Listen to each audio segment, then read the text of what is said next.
Well, I'm Dr. Milind. So we exactly a month away from a NEETPG 2024, and I'm sure you are preparing well. So one query I had received from the student about they wanted a sample planner, because I understand making a plan, making a timetable. Sometimes some students find it difficult. So if you're someone, you can definitely watch this video. I'll try to keep it as brief as possible, not to waste your time. And I hope this video will help you. So without wasting time, I'll just start this video. So remember what we have to keep in mind few important points over the next 31 days. See, rank is usually affected by the silly mistake, so revision is the key. The better you revise, the better will be your rank. Read less. You don't have to read lot of stuff. In 30 days you don't have to scale the mountain. You have to do what is important, and you have to revise it better. See, when I wrote my preparation, a paper went very fine. Like when I wrote a paper, I felt, oh, I wrote a very nice paper. But when I came back, when I was going through the notes, then I realized, a lot of silly mistakes. I had made around 25 to 30 silly mistakes from my notes only. And I realized I did not rate maybe I did not rate my notes well. And that is actually happens with a lot of students.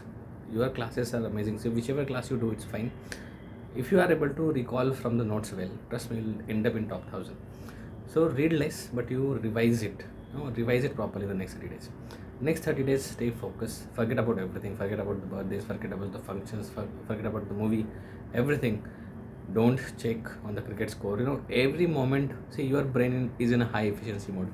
So whatever you open, your brain is going to remember that. So if you open anything else, your brain will get distracted. So it's very important for you to have stay focused and have that focused mind for next 30 days, and stick to one source.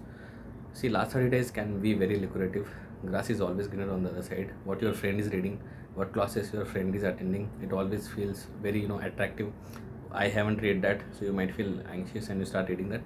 That will be very harmful. So stick to one subject, one source. So what you do next 30 days, so make a parallel timetable. These are your 10 high yield subjects: your anatomy, physio, biochemistry, patho, pharma, micro, surgery, PSM, obs, gynae, and medicine. So these are your subject which you have to revise properly. So I'll revise. I will say you can read them in this order as well. The reason being, your basic sciences again are very important for your NEETPG exam. So revise them in one angle, and apart from that, combine this subject daily with your short subject and subject like PD of the NENT. So you can finish everything revising in 30 days. I'm sure you have been reading this for a while. So don't make a very drastic change to your timetable. You can just take help of this too, in addition with the timetable that you already have. So how should your day look like? So if you're looking something that how to plan your day, so I will say that either, see, there are two ways of starting. Sometimes I personally in final days used to start with the MCQs. So I'll start MCQs for a 1 hour, or sometimes some students feel that they want to read theory to begin with. So I'll say it's both ways is fine. So for example, if you want to start at 7, for initial 3 hours, you read your major subject. So from the 10 which I have given, you start like with micro, and like after 3 years you start with the short subject, like you combine with dharma. So for another 2 years you do dharma, then you take a lunch break, then after lunch again start with your theory. So that will finish the major portion of your day. Then solving MCQs, again I have emphasized in my videos, solving MCQs is very important. So 1.5 hour solve MCQs, that keeps your mind engaging. See why I'm changing things. First you are reading one subject, then you are changing subject, and then you are changing the way of learning. So actually it takes out the boredom, and that sometimes you don't feel like reading. If you continuously read theory for a prolonged period, you might feel bored. So changing a subject is one of the way to get out of that boredom, and also changing the way that you're doing. So when you do MCQs, you feel engaging. Also your critical way thinking is also improved. Then nap is important. See, I have added 1 hour of nap.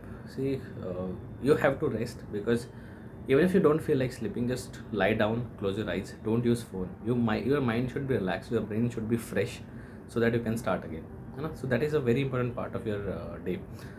Then I always talk about charts. See, I will say whenever you get something that you need to mug up, like the name of the enzymes, the name of the reactions, or the drug of choice, but you feel like you are forgetting again and again, and while reading theory, don't stop there. Just write it on a chart, stick that chart to your wall, and every day half an hour at least, like, read 4 charts.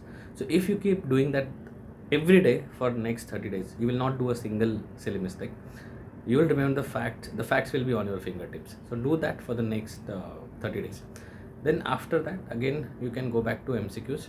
You can solve 1.5 hour of MCQs. So what should be MCQs? You can solve previous year questions. You can give the you can go through the Q banks as well, or you can go through the custom modules also. So any form of MCQs you can do. See, it's not, there is no specific that you should do something like that. You can do anything, because it's just for the practice. See, theory is going to save you. Theory is going to be your savior. Solving MCQs is just for your practice, because sometimes what happens, just reading theory does not suffice, because you should know how the questions are asked and you have to train your brain. So MCQs is basically for your training you how to solve a question. Then have your dinner. After dinner, another session of theory. So again come back to your major subject for around 2.5 hours. You'll do your major, and before sleeping for 1.5 you can do your theory. See what happens if you feel that in the end you feel sleepy, so you can exchange the dharma, like the short subject, with the MCQ. So you do your theory first around 6 to 7:30 and keep the MCQs in the end, because your mind is engaging. You just need focus for that question, so you don't feel like you are tired. So you can exchange, so you can make modifications to this chart. This is just a skeleton that I have given you, which will help you for the next 30 days. So when you do this, you study around 14 to 15 hours a day, major subject around 8 hours, minor subject around 3.5 hours. You do charts for 30 minutes and MCQ practice 3 hours daily. So that is all you require. And trust me, your everyday will look different. See, if I have given 15 hours, that does not mean that you will be able to study 15 hours every day. Most of the days you will be. Some days you will be able to study 8 hours, 10 hours, because sometimes you feel exhausted, you feel burnout. That's okay, take a rest. Your best every day will look different. But even if you study 6 to 8 hours someday, if you do it in a focused manner, that will be as good as your 15 hours. So guys, I hope this video will definitely help you to formulate your studies for the next 60 days. So stay focused. I wish you all the best and take care.